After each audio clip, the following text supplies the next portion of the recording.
For 15 years, my husband went to his beach house monthly. He forbade me from going. I need alone time. After he died, my son demanded, "We're selling that useless house." I agreed. Before the sale, I visited the property. When I opened the rusted basement door, I screamed, because what I saw there shattered my world. I'm glad to have you here. Follow my story until the end and comment the city you're watching from, so I can see how far my story has reached. I'm Verna, 68 years old, and I thought I knew everything about my late husband Louis after 45 years of marriage. I was wrong. It was a gray April morning, 3 weeks after we'd buried Louis, when Dean showed up at my kitchen table with his laptop and that look in his eyes. The same look he'd had since childhood when he wanted something from me. Except now, at 44, it wasn't candy or a new toy. It was money. "Mom, we need to talk about Dad's properties." His fingers drummed against my yellow Formica table, the same nervous habit he'd inherited from his father. "The beach house is just sitting there, costing us $800 a month in maintenance." I set down my coffee mug, the ceramic clinking against the saucer. The coffee had gone cold anyway. Everything seemed cold these days. "Us?" "Well, you. But Mom, you can't afford to keep it. Your pension is only $2,100 a month, and this house already stretches that thin." Dean had always been practical, even as a child. While other kids played with toys, he counted his allowance and calculated how long it would take to buy bigger things. Louis used to beam with pride, calling him a natural businessman. I suppose that's why it hurt so much when Dean barely visited after his father's diagnosis, claiming his sales job kept him too busy to drive the 2 hours from the city. "Your father loved that place," I said quietly, tracing the rim of my mug with a finger that had worn smooth the wedding ring I'd worn for 45 years. "Dad's gone, Mom." Dean's voice was gentle but firm. And honestly, what did he even do there? Every month, like clockwork. Going to the beach house need to clear my head. He never invited us, never talked about what he did there. For all we know, he just sat around drinking beer and feeling sorry for himself. The dismissive tone in his voice made my chest tighten. Dean had never understood his father's need for solitude. Even as a teenager, he'd complained about Louis's monthly trips, especially when they conflicted with school events or family gatherings. He said he needed space to think, I murmured, remembering how Louis would pack his small overnight bag with the same methodical care he brought to everything. Clean shirts folded precisely, his leather shaving kit, always that worn paperback book he never seemed to finish reading. Think about what? Mom, face facts. We could sell it for at least $300,000 in this market. That's money you could use to fix this place up, maybe even move somewhere smaller and easier to maintain. I looked around my kitchen, at the wallpaper Louis and I had hung together in 1982, at the small herb garden outside the window that I'd tended for decades. Moving had never occurred to me. This was our home, our life. I should see it first, I heard myself saying. Before we sell, I should see what's there. Dean's expression shifted, just slightly. If I hadn't known him his entire life, I might have missed it. But I did know him, and for just a moment, something flickered across his face. Discomfort? Worry? Mom, there's nothing to see. It's just an old beach house. Dad probably let it fall apart anyway. Why put yourself through that? Because it was his place, I said, surprising myself with the firmness in my voice. Because in 45 years of marriage, he never let me see what was so important that he needed to go there every single month. Dean closed his laptop with a sharp click. Fine, but I'm coming with you. I don't want you driving out there alone and getting all emotional. No. The word came out stronger than I felt. If I'm going to see his place, I need to see it alone. That afternoon, I drove the hour and 20 minutes to Ocean Drive, following the directions Louis had written down years ago, but never used to invite me along. The beach house sat at the end of a sandy lane, smaller than I'd imagined. White clapboard siding, blue shutters, a wraparound porch that faced the dunes. It looked peaceful, almost lonely. I used Lewis's keys, still on the ring with his car keys and the brass key to his desk drawer that I'd never been allowed to open. The front door stuck slightly, swollen from salt air, then gave way with a groan. The inside was immaculate. Not what I'd expected from a place where a man went to clear his head. The living room was furnished simply but thoughtfully. A comfortable reading chair by the window, bookshelves filled with titles I didn't recognize, a small kitchen stocked with basic supplies, everything clean, organized, cared for. But it was the basement door that caught my attention. It was tucked beside the kitchen, painted white like the rest of the trim, but secured with a heavy padlock that seemed out of place in this peaceful cottage. I found the key on Lewis's ring after trying 3 others. My hands shook as I worked the lock. It was rusted, reluctant, as if it hadn't been opened in some time. When it finally clicked open, I pulled the door wide and reached for the light switch. The stairs creaked under my feet as I descended into what I expected would be a damp, cluttered storage space. Instead, I found myself in a room that made my heart stop. The basement had been transformed into something between a living room and a shrine. Comfortable furniture arranged around a coffee table. Soft lighting from carefully placed lamps. But it was the walls that made me gasp. Photographs. Dozens of them, professionally framed in matching silver frames. All of the same woman. She was beautiful in the way I had never been. Young, maybe in her 30s, with honey-colored hair and a smile that seemed to light up every picture. Some photos showed her alone, laughing at something outside the frame. Others showed her with a child, a little boy with Lewis's distinctive cleft chin and serious eyes. I sank into the nearest chair, my legs unable to hold me anymore. This wasn't just a secret. This was a life, a whole other life that Lewis had been living every month when he came here to clear his head. On the coffee table, I found a stack of letters tied with a blue ribbon.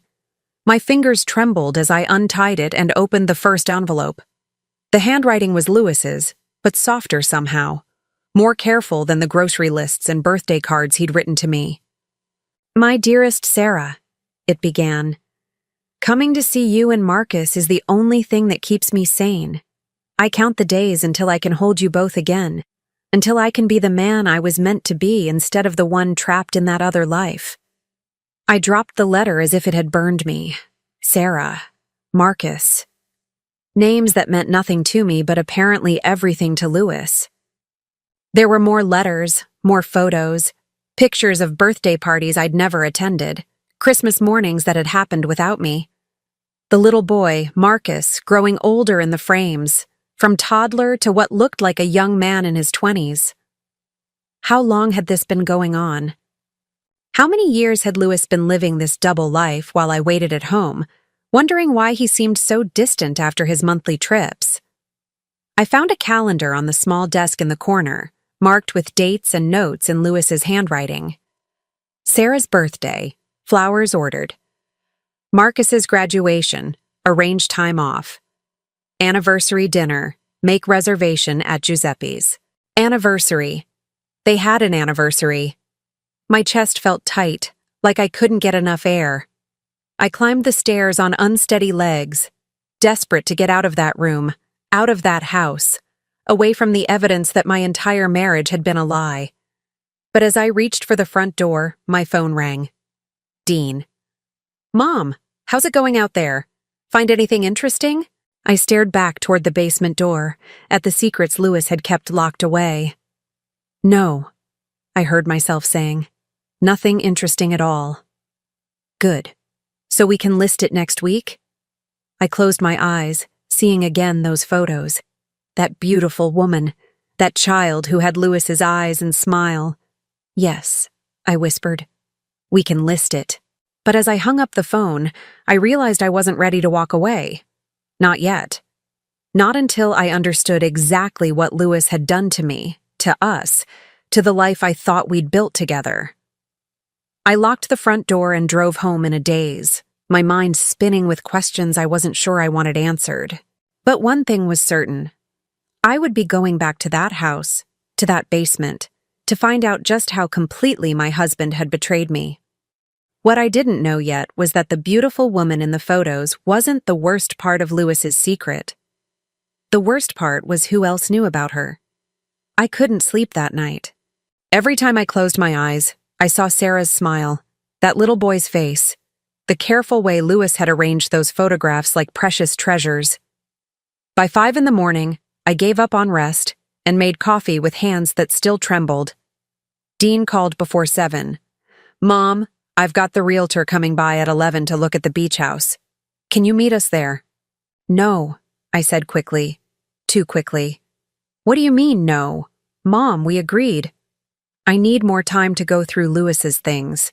There might be important papers, insurance documents." The lie came easily, surprising me. When had I learned to deceive my own son? "Fine, but make it quick. Every day we wait is money down the drain." After Dean hung up, I sat at my kitchen table staring at Lewis's keyring.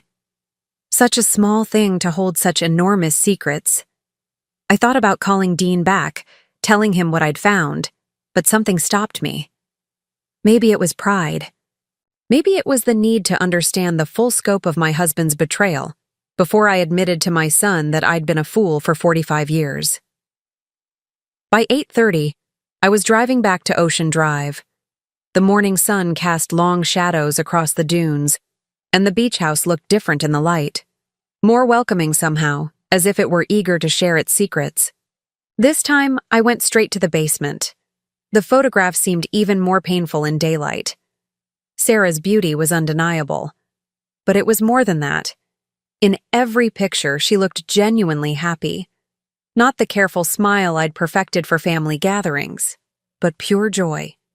The kind of expression I couldn't remember having in years, maybe decades. I forced myself to sit down and read the letters properly this time. The first one was dated March 3rd, 2008, 15 years ago. I would have been 53 then, still working part-time at the library, still believing that Lewis's monthly trips were about his need for solitude after stressful weeks at the insurance office. "My dearest Sarah," Lewis had written in his careful script, "I can't stop thinking about yesterday, watching you with Marcus in the garden, the way you laugh when he tries to help you plant those tomatoes. You make everything beautiful, even the simplest moments. I wish I could give you more than these stolen weekends. You deserve so much better than a man who can only offer you fragments of himself." My throat closed. Lewis had never written to me like that. Our communication had been practical, functional. "Pick up milk. Doctor appointment Tuesday. Happy anniversary," written in store-bought cards with pre-printed sentiments. The next letter was from 6 months later. "Sarah, darling Sarah. Marcus took his first steps yesterday, and my heart nearly burst watching him walk toward you with that determined little frown. He has your stubborn streak and my grandmother's chin. Sometimes I look at him and see the man I could have been if I'd made different choices 20 years ago. But then I remember that without those choices, I never would have found you, never would have had this perfect little family." Perfect little family. The words hit me like a slap. What did that make Dean and me? The imperfect family he was stuck with? I kept reading, and with each letter the picture became clearer and more devastating. Lewis hadn't just been having an affair. He'd been living a complete alternate life. Sarah wasn't his mistress. She was his partner, his love, the mother of his child. Marcus wasn't an accident. He was wanted, celebrated, adored. In letter after letter, Lewis wrote about birthday parties he'd planned for Marcus, bedtime stories he'd read, scraped knees he'd kissed. All the things he'd done for Dean once, but that was 20 years ago, when Dean was small and Lewis was still young enough to believe in fatherhood. But it was a letter from 2020, just 3 years ago, that made me understand the true depth of his deception. "My darling Sarah," it began, "I know you're frustrated with our situation, and you have every right to be. Marcus is 21 now, a man. and he deserves to have a father who can acknowledge him openly. You've been patient for 12 years, waiting for me to find the courage to leave Verna. But I keep postponing the conversation. I know it seems like cowardice, and perhaps it is. But Verna is getting older, and despite everything, I can't bring myself to abandon her completely. She's done nothing wrong except marry a man who is already broken. Already broken. Is that how he saw himself when he married me? I thought back to our wedding day. How handsome he'd looked in his navy suit. How my heart had raced when he slipped the ring onto my finger. Had that all been a lie, too? The letter continued. I've made a decision. I'm going to ensure that you and Marcus are taken care of when I'm gone. Verna will have the house and my pension, but everything else, the investments, the beach house, the savings account she doesn't know about, will come to you and Marcus. You are my real family, the life I chose rather than the one I inherited. Marcus is my son in every way that matters, and I want him to have the future I can't give him now. I read that paragraph 3 times before it sank in. Louis had planned to leave his entire estate to Sarah and Marcus. Not just the beach house, but everything. While I sat at home clipping coupons and worrying about the mortgage payments on our house, Louis had been squirreling away money for his secret family. But how much money? I thought of our joint checking account, the modest savings account with $17,000, the life insurance policy that would pay off the house. Louis had always handled our finances, said it was too complicated for me to worry about. Now I wondered what else he'd hidden. I searched the desk drawers and found a manila folder labeled Important Documents. Inside were bank statements for an account I'd never heard of. Pacific Coast Trust. The balance made my vision blur. $1,200,000. $1.2 million. While I'd been rationing groceries and wearing the same winter coat for 6 years, Louis had been secretly accumulating a fortune. There were more documents, investment portfolios, stock certificates, even a copy of a will that left everything to Sarah Chen and Marcus Chen, my chosen family. Chen. They had a last name now, a reality beyond the photographs. I wondered if Marcus knew about me, about Dean, about the wife his father had kept like an inconvenient secret. My phone rang, startling me so badly I dropped the papers. It was Dean again. Mom, where are you? The realtor is here and she wants to see inside. I'm at the house, I said, stuffing the documents back into the folder. I'll be right up. What do you mean, you'll be right up? Where in the house are you? I looked around the basement, at the shrine to Louis's real life, at the evidence that my entire existence had been a convenient fiction. Just going through some old storage boxes. Give me 5 minutes. Make it fast. Mrs. Rodriguez has 3 other appointments today. I climbed the stairs on shaking legs, locked the basement door, and composed myself before opening the front door to find Dean standing beside a professionally dressed woman who looked like she could sell sand to a beach. Mrs. Patterson, so nice to meet you. I'm Elena Rodriguez. She shook my hand with the enthusiasm of someone who saw commission dollars in every handshake. Your son tells me you're ready to let this little gem go. I have to say, properties like this are selling within days in the current market. I nodded mutely, barely hearing her chatter about square footage and ocean views. Dean walked through the house with proprietary confidence, pointing out features to Mrs. Rodriguez as if he knew the place intimately. But I noticed he didn't go near the basement door, didn't even glance in that direction. What's down there? Mrs. Rodriguez asked, noticing the door I'd been trying not to look at. Just storage, Dean said quickly. Nothing interesting. Mom, didn't you say the water heater needs work? It was a lie. I'd seen no water heater in that basement, just Louis's secret shrine to his other life. But Dean's quick deflection raised a question that made my stomach clench. How much did my son know about his father's double life? I'll need to see the basement for the listing, Mrs. Rodriguez said practically. Buyers want to know about storage space, utilities, potential for renovation. I don't have the key with me, Dean said smoothly. We can schedule another time. Another lie. The key was on Lewis's ring, which I had in my purse. Dean knew I had those keys, which meant he knew exactly what was in that basement and wanted to make sure Mrs. Rodriguez didn't see it. Actually, I heard myself saying, I do have the key. Dean's face went white. Mom, we don't need to— It's fine, I said, pulling out Lewis's key ring. Let's show Mrs. Rodriguez everything. The lock was easier this time, as if it had remembered my touch. I led Mrs. Rodriguez down the stairs, my heart pounding, waiting for her reaction to Lewis's secret sanctuary.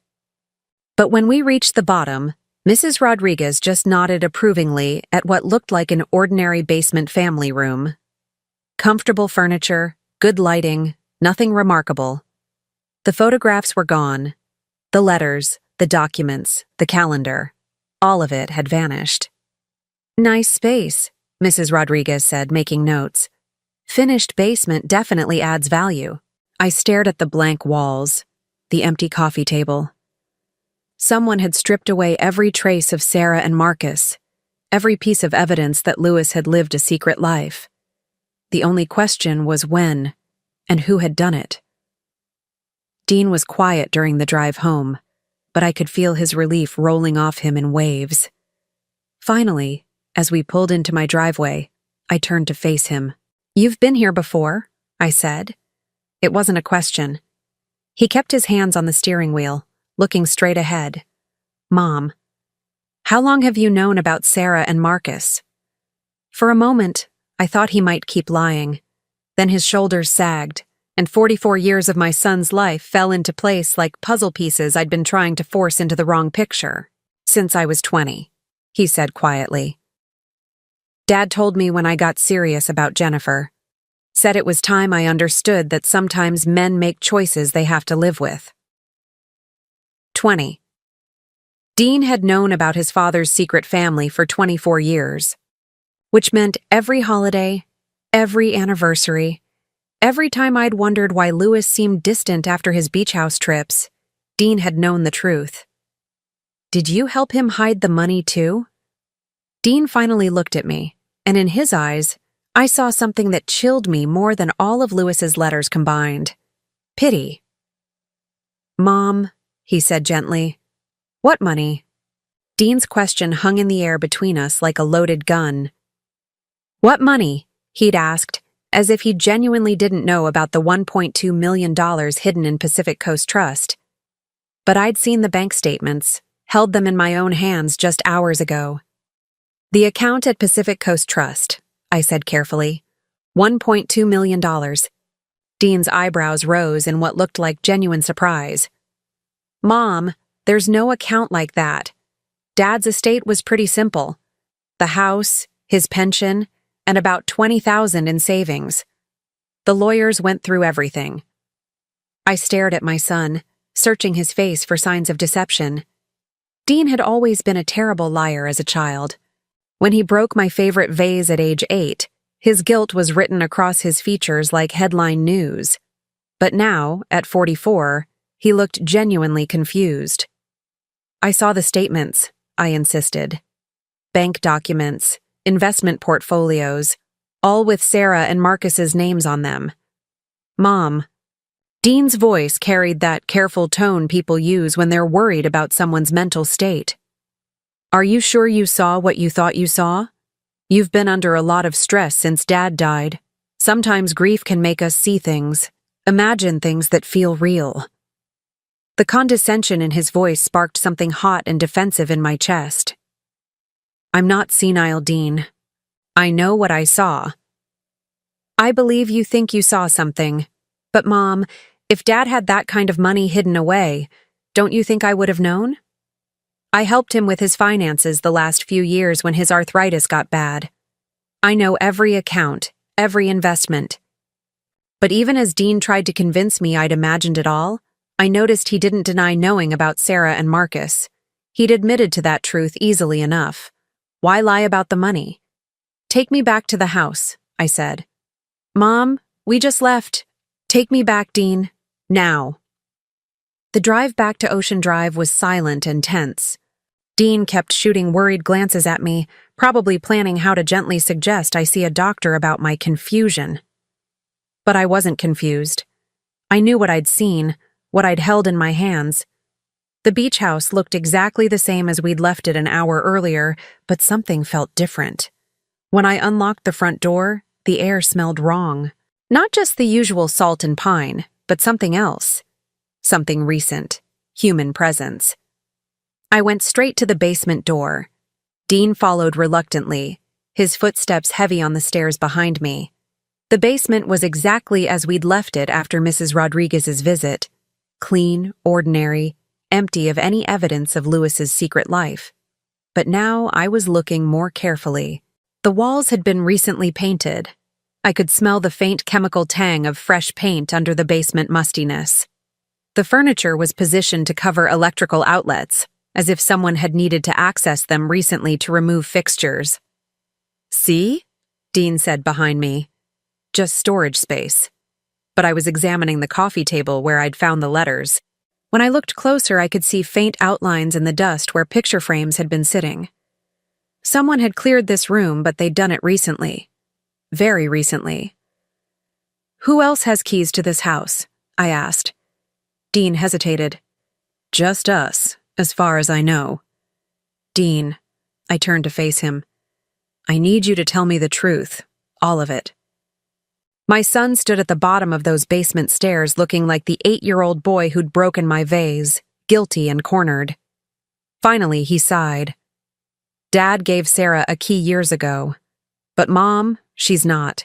She's not a threat to you. She loved Dad, and he loved her. But that doesn't take anything away from your marriage." The casual way he said it, as if adultery were just another lifestyle choice, made my hands clench into fists. "It doesn't take anything away?" "Dean, your father lived a double life for 15 years. 20, Dean corrected quietly. "It was 20 years, Mom. 20 years. The number hit me like a physical blow. Not 15. 20. Which meant Sarah hadn't been some midlife crisis. She'd been Lewis's real relationship, his chosen family, almost from the beginning of the new millennium. "And you were fine with this?" Dean ran a hand through his hair, a gesture so like his father it made my chest ache. "I wasn't fine with it. I was 20 years old when Dad told me. What was I supposed to do? Destroy the family?" "The family was already destroyed. Your father destroyed it the moment he started lying to me." "Dad never lied to you," Dean said, and the defensive tone in his voice told me whose side he'd chosen long ago. "He just kept parts of his life separate. You were happy, Mom. You had your routines, your friends at the library, your garden. Dad never took any of that away from you." "Because I didn't know what he was taking." The words came out louder than I'd intended, echoing off the basement walls. I didn't know I was living a half-life while he gave his whole heart to someone else. "Sarah made him happy," Dean said simply. "Happier than I'd ever seen him. And Marcus." Dean's voice softened. "Marcus is my brother, Mom. My little brother. He's a good kid, smart, funny. He's finishing college, wants to be a teacher. Dad was so proud of him." The way Dean talked about Marcus with genuine affection and pride made something crack inside me. My son had a relationship with his half-brother that I'd never even known existed. They'd shared family dinners I'd never been invited to, conversations about a future I'd never been part of planning. "Where is the money, Dean?" "Mom, I told you. Don't lie to me anymore." I kept my voice level, but I could hear the steel underneath. I saw the bank statements. I saw Lewis's will leaving everything to Sarah and Marcus. "Where is it?" Dean was quiet for so long I thought he might not answer. When he finally spoke, his voice was barely above a whisper. "Dad changed his mind." "What do you mean?" "About leaving everything to Sarah and Marcus. He changed his mind in the last year of his life. He said he couldn't do that to you. Couldn't leave you with nothing. So he redistributed things." "Redistributed how?" Dean looked up at me with eyes that held too much knowledge, too many secrets carried for too long. He gave most of the money to Sarah and Marcus while he was still alive. Set Marcus up with a college fund, helped Sarah buy a house. By the time he died, there really wasn't much left except what went to you. The practical, businesslike way Dean explained the dismantling of our family's financial security made me feel dizzy. How much? Does it matter now? How much, Dean? He closed his eyes. About $800,000 over 3 years. $800,000. While I'd been worried about the cost of Lewis's medications, while I'd been putting off replacing our ancient washing machine, while I'd been buying generic groceries to stretch our budget, Lewis had been giving away nearly $1 million to his secret family. And you knew about this. He asked me to help with some of the transfers. Said it was important that Sarah and Marcus were taken care of. What about me? What about taking care of me? You had the house, the life insurance, his pension. Dad thought that would be enough. Enough. Lewis had decided what would be enough for me without ever asking what I needed or wanted. He'd made financial decisions that would affect the rest of my life without even consulting me. There's something else, Dean said reluctantly. Someone you need to meet. Before I could ask what he meant, I heard footsteps on the stairs above us. 2 sets of footsteps coming down toward the basement. The first person to appear was a woman about my age, but that's where any resemblance ended. She was elegant in a way I'd never managed, even in my younger days. Silver hair cut in a sleek bob, expensive clothes that fit perfectly, confident posture that spoke of a life well lived. But it was her face that made my breath catch. Even 20 years older, she was unmistakably the woman from the photographs. Behind her came a young man who looked so much like Lewis at 25 that for a moment I thought I was seeing a ghost. The same dark hair, the same serious eyes, the same way of standing with one shoulder slightly raised. "Hello, Verna," the woman said, and her voice was warm, musical, nothing like the harsh tones I'd imagined. "I'm Sarah Chen, and this is Marcus." I couldn't speak, couldn't move. For 20 years, these people had been abstractions, threats to my marriage that existed only in my imagination. Now they were real, standing in Lewis's secret basement, looking at me with what appeared to be genuine sympathy. "I know this is difficult," Sarah continued. "Dean thought it would be better if we met face to face rather than continuing to avoid each other." "Avoid each other?" My voice came out as a croak. "I didn't even know you existed until yesterday." Sarah's expression flickered with something that might have been surprise. She glanced at Dean. "She doesn't know?" "Know what?" I demanded. Marcus stepped forward, and when he spoke, his voice was deeper than I'd expected but still carried Lewis's precise way of speaking. "Mrs. Patterson, we're not here to take anything from you. We're here because Dad left instructions for after his death. Instructions about how to handle the transition." "What transition?" Sarah opened a leather folder she'd been carrying and pulled out a thick envelope. "Lewis wrote this letter to be given to you 6 months after his death. He wanted to make sure you'd had time to grieve before you learned about us." She held out the envelope, and I saw my name written across it in Lewis's handwriting. Below my name, in smaller text, "To be opened only in the presence of Sarah, Marcus, and Dean." "He planned this," I whispered, taking the envelope with numb fingers. "Even after he was dead, he was still controlling how and when I learned the truth." "He loved you," Sarah said quietly. "In his way, he really did love you. But he loved us too, and he wanted to make sure everyone was taken care of." I looked at the 3 faces watching me, Dean with his familiar guilt, Sarah with her careful compassion, Marcus with his inherited seriousness, and realized that whatever was in Lewis's letter, it wasn't going to be good news for me. But I was done being protected from the truth. I was done having my life planned and managed by people who thought they knew what was best for me. I tore open the envelope and began to read the final betrayal my husband had planned from beyond the grave. Louis's final letter was written in the same careful handwriting I'd seen on grocery lists and anniversary cards for 45 years, but the words on the page might as well have been written by a stranger. "My dear Verna," it began, "if you are reading this, then Sarah and Dean have followed my instructions, and you are learning the truth I never had the courage to tell you while I was alive. I know this must be painful, and for that, I am truly sorry. But I believe it is time for honesty, even if that honesty comes too late." I could feel the three of them watching me as I read, but I forced myself to continue. "By now you know about Sarah and Marcus, about the life I built with them over the past 20 years. I won't insult you by calling it a mistake or asking for your forgiveness. It wasn't a mistake. It was a choice, and one I would make again. Sarah gave me something I had forgotten I needed: passion, understanding, a sense of possibility. Marcus gave me the chance to be the father I never was to Dean, to start fresh and do better. The casual cruelty of those words hit me like ice water. He regretted nothing. After 45 years of marriage, after building a life together, raising Dean together, growing old together, Louis regretted nothing about his betrayal. I know you will wonder why I stayed married to you if I found such happiness elsewhere.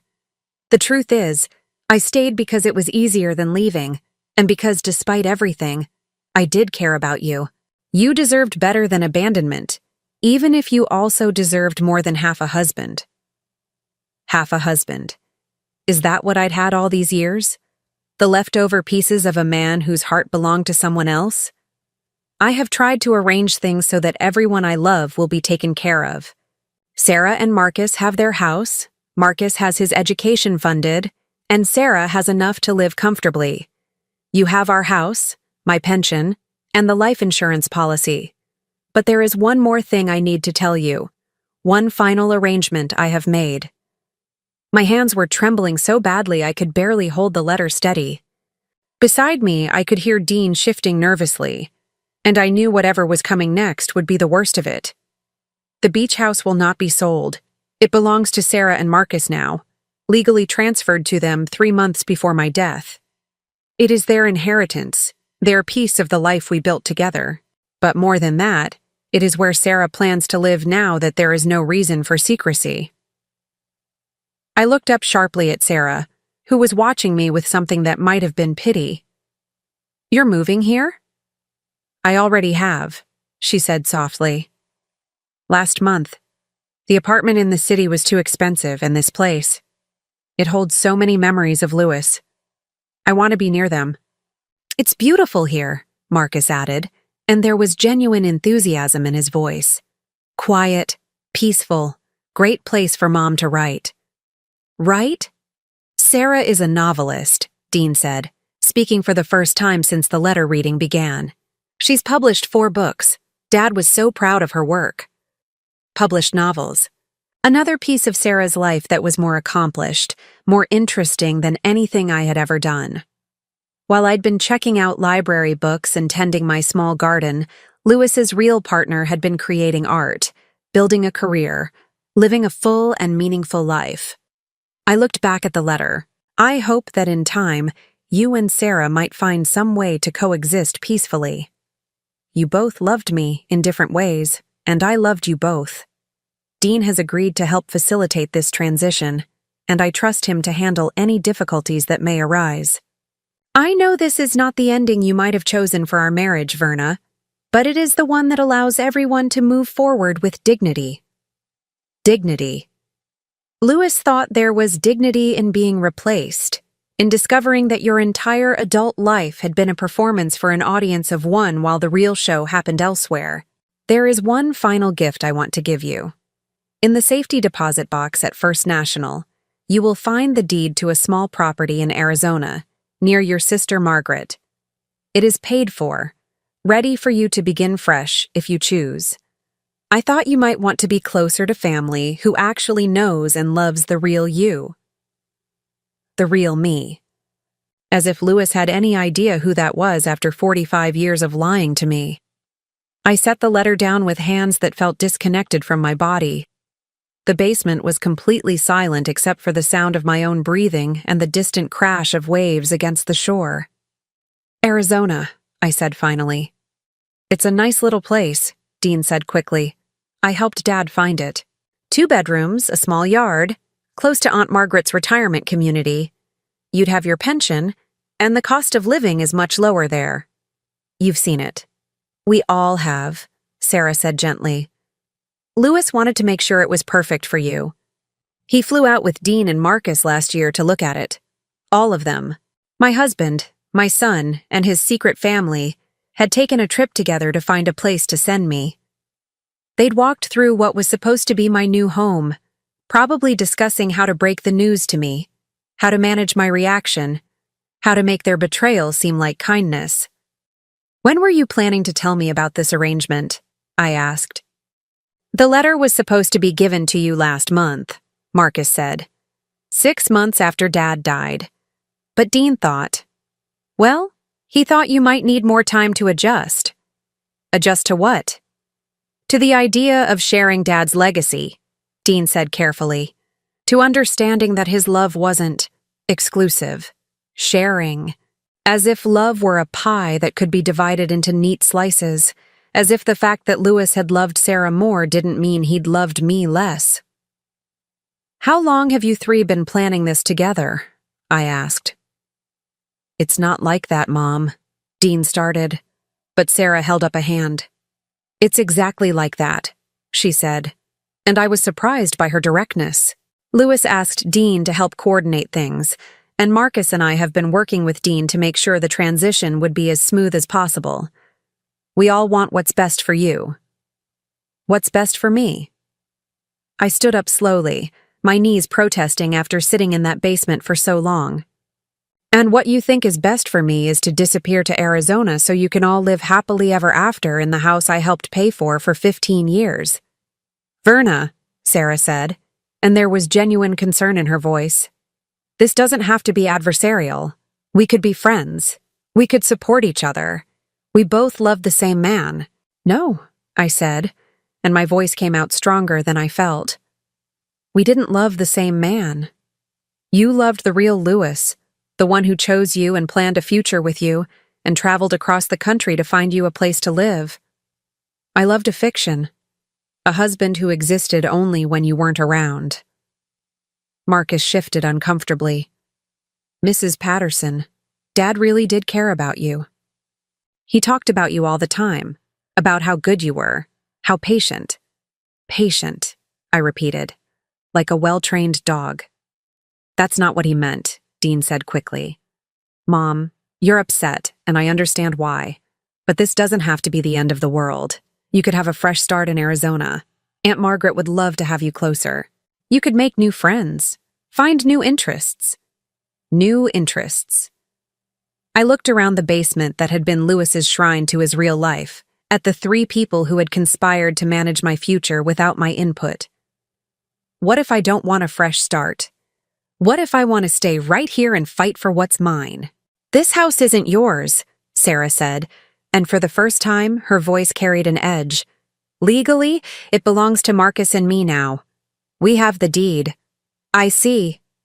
I looked at Marcus, this young man who had Louis's eyes and Louis's serious expression. And you think you deserve this place? I think Dad wanted us to have it, Marcus said simply.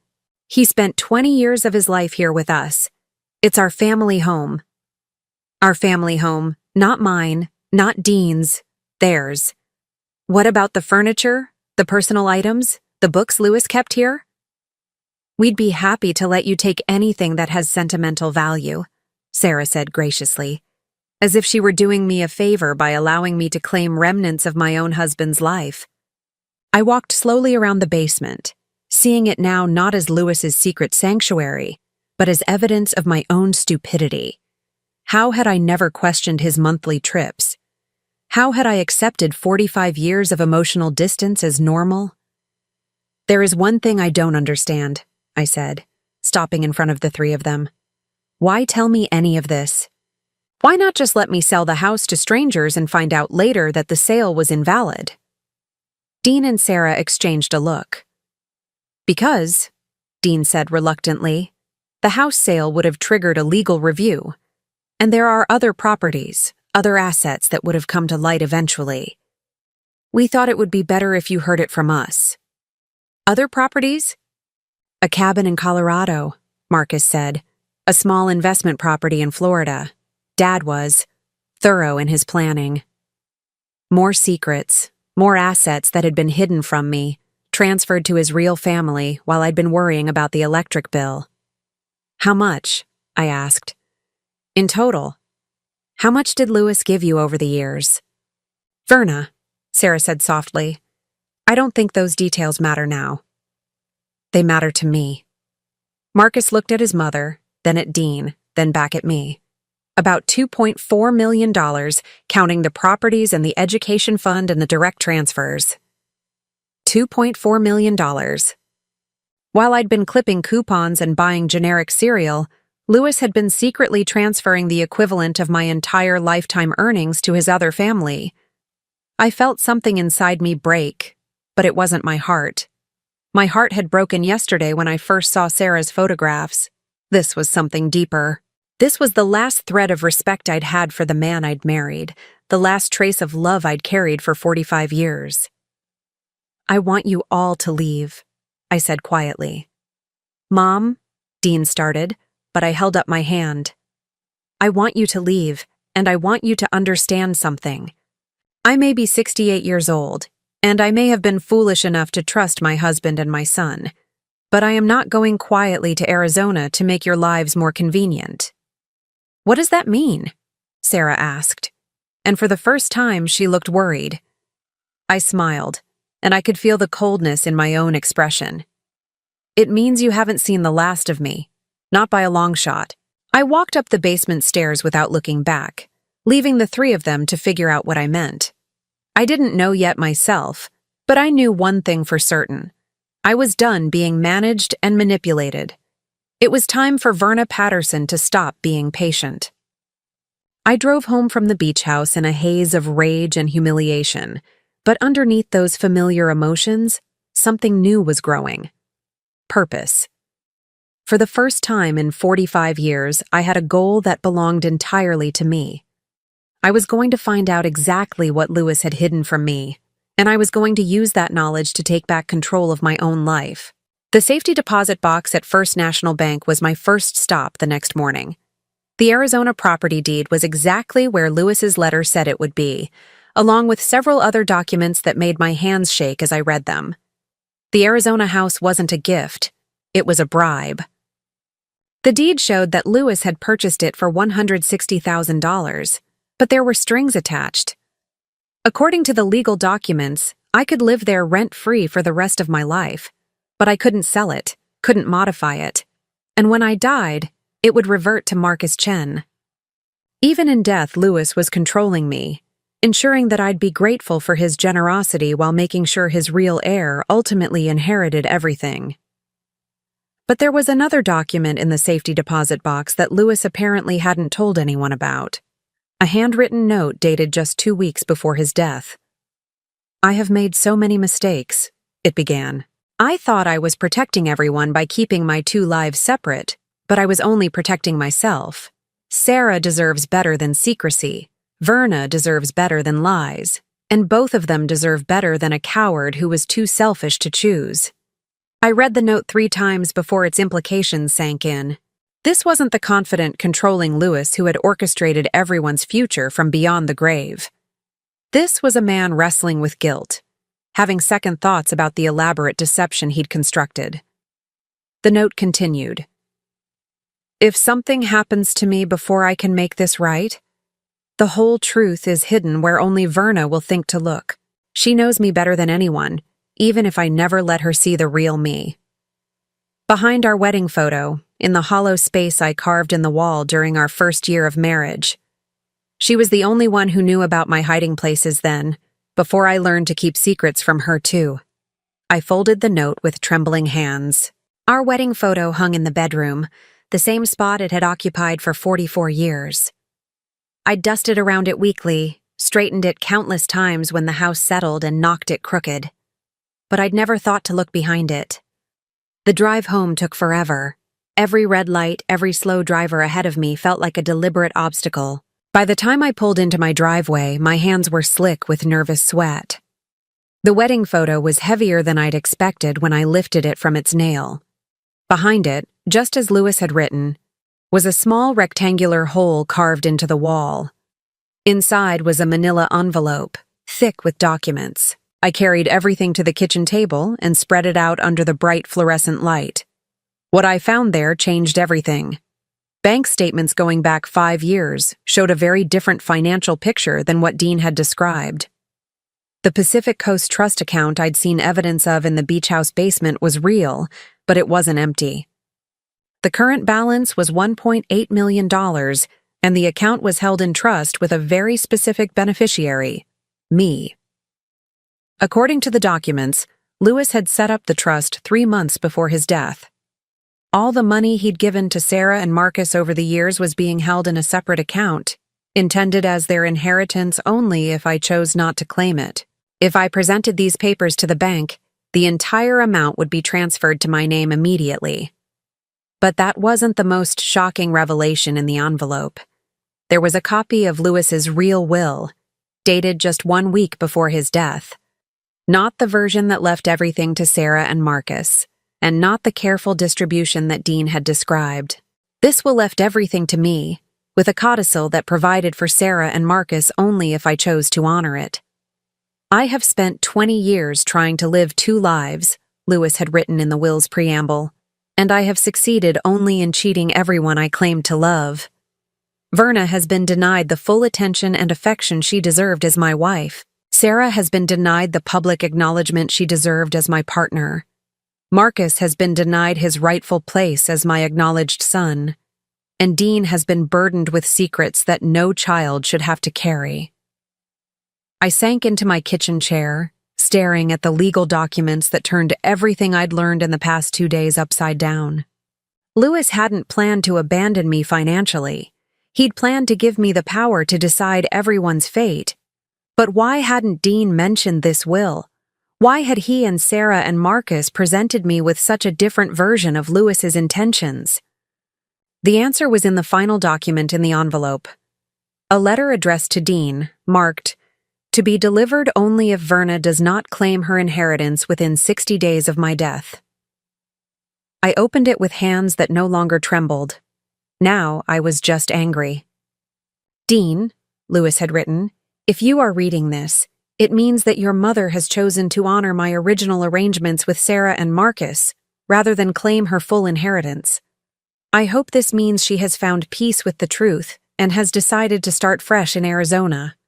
If so, you are to distribute the trust fund according to my previous instructions, ensuring that Sarah and Marcus have the security I always intended for them. However, if Verna has not claimed her inheritance simply because she is unaware of it, you are to give her this letter immediately and help her understand her options. The choice must be hers, freely made, not the result of incomplete information or manipulation." I set the letter down and looked at my phone. Dean had called twice this morning, leaving voicemails that I hadn't bothered to listen to. Now I played them back. "Mom, I know yesterday was overwhelming, but I hope you'll consider the Arizona option seriously. Sarah and Marcus really want to make this work for everyone."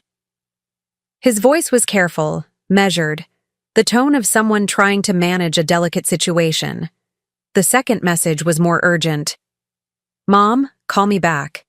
We need to talk about some of the legal details. I want to make sure you understand all your options." All my options. He knew about the trust fund. He knew about the real will.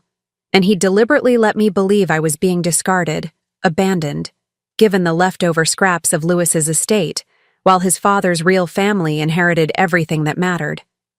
My son had looked me in the eye and let me think I was worth nothing more than a pension and a small house, while he sat on evidence that I was actually Lewis's primary heir.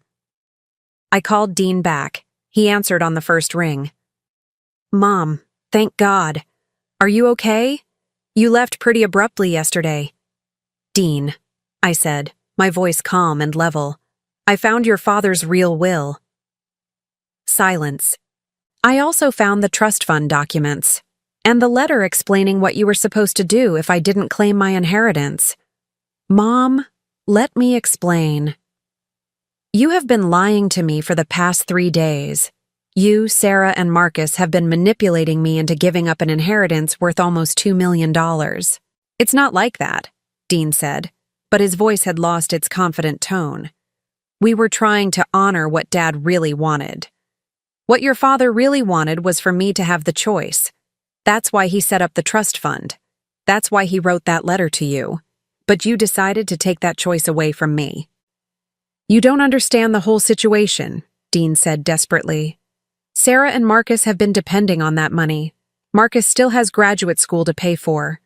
Sarah gave up her apartment, moved to the beach house believing it was hers. If you take the money now, you'll be destroying their lives.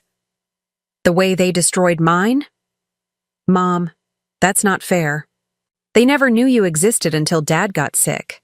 They thought he was divorced, that you were his ex-wife who'd remarried and moved on. Sarah only found out you were still married when Dean and I had to list you as next of kin on Dad's medical forms. This was news to me. Sarah didn't know Louis was married? Not until the end. Dad told her he was divorced, that the separation had been amicable but final. She was as shocked as anyone to learn the truth. I felt something shift in my understanding of Sarah Chen. She hadn't been knowingly breaking up my marriage. She'd believed she was in a legitimate relationship with a divorced man. In her mind, I was the stranger, the complication, the woman who'd appeared out of nowhere to claim a dead ex-husband's estate. But Marcus knew, I said. Marcus was 5 when Dad first told him about having an older brother. But he said you and Dean lived far away, that it was complicated. Marcus grew up thinking of Dean as his half-brother from Dad's previous marriage. Previous marriage? Louis had told his second family that I was his past, not his present. He'd made Sarah believe she was his wife in everything but name, made Marcus believe he was Louis's acknowledged son. So when you all met in that basement yesterday, I said slowly, Sarah and Marcus thought they were meeting their ex-stepmother who was trying to claim money that rightfully belonged to them. Something like that, Dean admitted. I know it sounds complicated. It sounds like a massive fraud, Dean. Your father committed bigamy in every way except legally. He made financial promises to Sarah and Marcus that he funded by stealing from the marriage he had with me. He didn't steal from you, Mom. He earned that money during your marriage, but he was planning to leave it to you anyway. The trust fund proves that. The trust fund proves that he was trying to have it both ways. He wanted to promise Sarah and Marcus security while keeping me as a backup plan in case he changed his mind. I walked to the window and looked out at the garden Louis and I had planted together in our second year of marriage. The roses were blooming, the ones he'd helped me choose because he said the pink ones reminded him of my blush when he complimented me. Had that been real? Any of it? Dean, I said finally, I want you to set up a meeting, all of us, tomorrow morning at 10 o'clock. Mom, what are you planning? I'm planning to do what your father should have done 20 years ago. I'm going to tell the truth.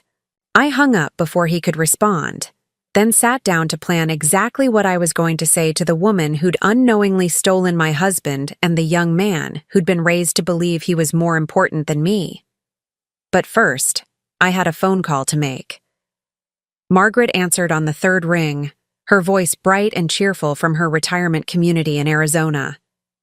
Verna! What a lovely surprise. How are you holding up, sweetheart?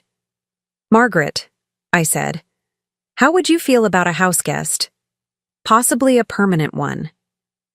Are you finally ready to get out of that old place and come live where the sun shines every day? Because, honey, I've been waiting for this call for years. I smiled for the first time since finding that basement shrine. I might be. But first, I have some business to finish here. Tomorrow, I would face Sarah and Marcus with the truth about Louis's deception. I would tell them that they'd been as manipulated as I had been, that we were all victims of a man who'd thought he could control everyone's lives even after his death. And then I would make the choice Louis had always been too much of a coward to make. I would decide what kind of ending this story deserved. The meeting took place at Sarah's house, the beach house that had been mine for 15 years before I knew anyone else existed. I arrived at exactly 10 o'clock, carrying Lewis's real will and the trust fund documents in a folder that felt heavier than it should. Sarah answered the door, wearing a simple blue dress that made her look younger than her 60-something years. Up close, without the shock of discovery clouding my vision, I could see what Lewis had seen in her. She had laugh lines around her eyes and calloused fingers that spoke of someone who worked with her hands. She was beautiful, but it was the kind of beauty that came from living fully, not from careful maintenance. "Verna," she said, and her voice was warm but cautious. "Thank you for coming. Can I get you coffee? Tea?" Coffee would be nice. I followed her into the kitchen I'd never seen before, in a house I'd helped pay for but never been invited to visit. It was decorated simply but tastefully, with local art on the walls and books stacked on every available surface.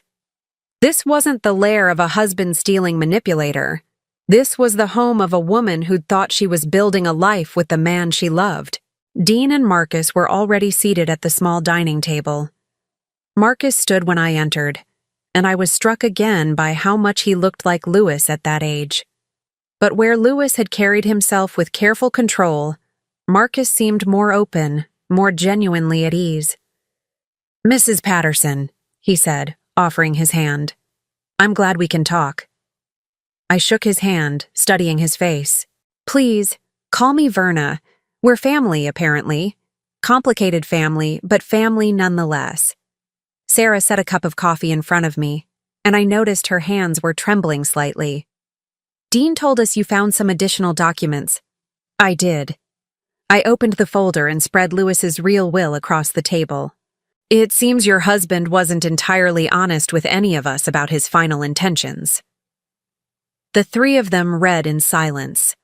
I watched their faces as they processed the implications of what Lewis had actually planned. Sarah went pale. Marcus frowned in confusion. Dean looked like he wanted to disappear. "I don't understand," Marcus said finally. "This will is completely different from what Dad told us. This gives everything to Verna. With provisions for you and your mother only if I choose to honor them," I added. "Your father was hedging his bets. He wanted to promise you security while keeping his options open." Sarah looked up at me with eyes that held something I hadn't expected. Relief. "So we never had any legal right to this house," she said, "or to any of the money Lewis promised us." "No, you didn't." "I see." Sarah folded her hands in her lap, and I could see her mentally recalculating everything she'd believed about her future. "I suppose this changes everything." "It does," I agreed. "But probably not in the way you think." I reached into the folder and pulled out a second set of documents. "These are the trust fund papers. Lewis did set aside money for you and Marcus, but he structured it so that I would have the final say in how it was distributed." "How much?" Marcus asked quietly. $1.8 million. Marcus whistled low. "That's more than he ever told us about." "Your father was very good at keeping secrets from everyone," I said dryly. "But here's what I think really happened. Lewis was a coward who wanted to keep everyone happy without making any hard choices. He promised you a future while still keeping me as his legal wife. He set up financial arrangements that looked generous, but gave him the power to change his mind at any time. And when he finally got sick and realized he was running out of time to fix his mess, he decided to put all the responsibility on me." "What do you mean?" Sarah asked. I pulled out the letter Lewis had written to Dean. He set it up so that I would be the villain either way. If I fought for my inheritance, I'd be the greedy wife stealing from his poor second family. If I gave up my inheritance, I'd be the noble woman who graciously stepped aside for true love. Either way, he got to die with his reputation intact while leaving me to deal with the consequences. Dean shifted uncomfortably in his chair. "Mom, Dad was sick. He wasn't thinking clearly toward the end." "Your father was thinking very clearly," I replied sharply. He just wasn't thinking about anyone but himself. I looked around the table at the three people whose lives had been shaped by Louis's selfishness. But I didn't come here to blame any of you. You were all manipulated by him just as much as I was. What are you saying? Sarah asked. I'm saying that Louis may have created this mess, but we don't have to let it define the rest of our lives. I took a deep breath. Sarah, you gave up your apartment and moved here believing this house was yours. Marcus, you've been planning a future based on an inheritance you thought was guaranteed. Dean, you've been carrying secrets that were never yours to bear. I pulled out one final document from the folder. This is a quitclaim deed that I had drawn up yesterday afternoon. I'm signing the beach house over to you, Sarah. Legally and completely. No strings attached. Sarah's eyes widened. Verna, I can't accept that. Not after what Louis put you through. Yes, you can. Because this house was never really mine anyway. It was Louis's escape from me. His sanctuary with you. You've made it into a home. I never could have done that. But the money, Marcus started. The trust fund stays as Louis intended it. You'll have your college money, and Sarah will have enough to live comfortably here for the rest of her life. But I'm restructuring it so that Louis's conditions don't apply anymore. You won't have to worry about me changing my mind or holding your future hostage. What about you? Dean asked. Mom, you'll be giving up almost $2 million. I smiled, and for the first time in days it felt genuine. I'll be fine. I'm keeping the investments Louis made in my name, which is more than enough for me to live well. And I'm taking that little house in Arizona. You're moving to Arizona? Sarah asked, and I was surprised to hear something like disappointment in her voice. I am. I called my sister Margaret yesterday, and she's thrilled to have me closer. I'll be near family who actually wants me around, and I'll finally have the chance to figure out who Verna Patterson is when she's not defined by being Louis's wife. Marcus looked confused. But why are you being so generous to us? We're the reason your marriage was a lie. No, Marcus. Louis is the reason my marriage was a lie. You and your mother were just trying to build a life with the information you had. None of us deserved to be lied to. I stood up and walked to the window that looked out over the dunes. I spent 45 years waiting for Louis to choose me, waiting for him to love me the way he was capable of loving. Yesterday, I realized that he did choose me, in his way. He chose to keep me safe and comfortable while he lived his real life elsewhere. I was his security blanket, his backup plan, his convenient arrangement. I turned back to face them. I don't want to be anyone's backup plan anymore. I want to be someone's first choice, even if that someone is just me. Sarah stood up and walked over to me. Verna, I need you to know something. When Louis told me about you in those last weeks after he got sick, he didn't talk about you like you were a burden or an obligation. He talked about you like he was proud of you. He said you were stronger than he'd ever given you credit for, that you deserved better than what he'd given you. Did he ever consider leaving you to come back to me? Sarah was quiet for a moment. Yes, he thought about it. But he said it was too late, that he'd hurt you too much already. He was afraid you'd never forgive him. He was probably right about that. But you're forgiving us. I considered her words. I'm not forgiving you because you don't need my forgiveness. You fell in love with a man who told you he was free to love you back. You raised a son who thought his father was proud of him. You built a relationship based on the truth as you knew it. I looked at Marcus, who was watching our conversation with serious attention. And you, Marcus, you're not responsible for your father's choices. You're 24 years old with your whole life ahead of you. Don't let Louis's cowardice define who you become. What about Dean? Sarah asked. He knew the truth and kept it from you. I looked at my son, who was staring at the table with the expression of someone who wished he could disappear. Dean made his choice when he was 20 years old and scared of losing his father. I don't agree with what he did, but I understand it. Mom, Dean said quietly, I'm sorry. I should have told you years ago. Yes, you should have, but you didn't, and we can't change that now. What we can do is decide how we move forward. I walked back to the table and began gathering up the documents. I'm flying to Arizona next week to look at houses near Margaret. The legal papers for the house transfer and the trust fund restructuring will be ready by then. Sarah, you'll have full ownership of this place, and Marcus, you'll have guaranteed access to your education fund. What about Christmas? Marcus asked suddenly. And birthdays and family stuff? Are we just never going to see each other again? The question surprised me. I'd been thinking about legal documents and financial arrangements, not about the strange family bonds we'd accidentally formed. I don't know, I said honestly. This is all new territory for me. But Marcus, if you ever want to visit an old lady in Arizona, I think I'd like that. You could tell me about college, about what you want to do with your life. I never got to know Louis as a young man, but I think I'd enjoy getting to know you. Marcus smiled, and it was like seeing Louis's smile without the weight of secrets behind it. I'd like that too. Sarah walked me to the door when I was ready to leave. Verna, she said as I reached for the handle. Are you sure about this? About giving up the money and the house? You could fight for everything. You'd probably win. I could, I agreed. But winning would mean spending the rest of my life tied to this mess, fighting legal battles, proving my worth to people who should have valued me from the beginning. I'd rather be poor and free than rich and trapped. You're not poor, Sarah pointed out. Louis's other investments will keep you comfortable. That's true. But more importantly, I'm not trapped anymore. For the first time in 45 years, I get to decide what comes next. I drove away from the beach house with the windows down, letting the salt air blow through my hair. In my rearview mirror, I could see Sarah standing on the porch, watching me go.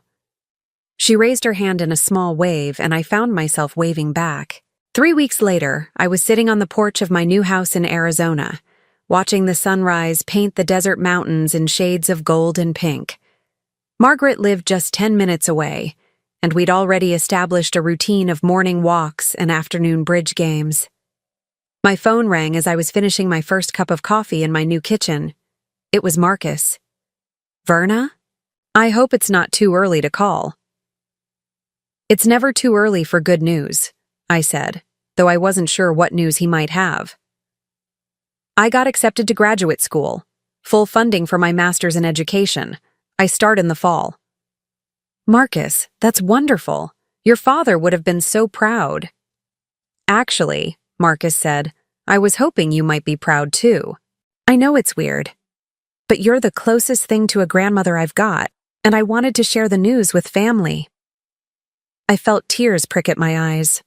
I am proud of you. So very proud.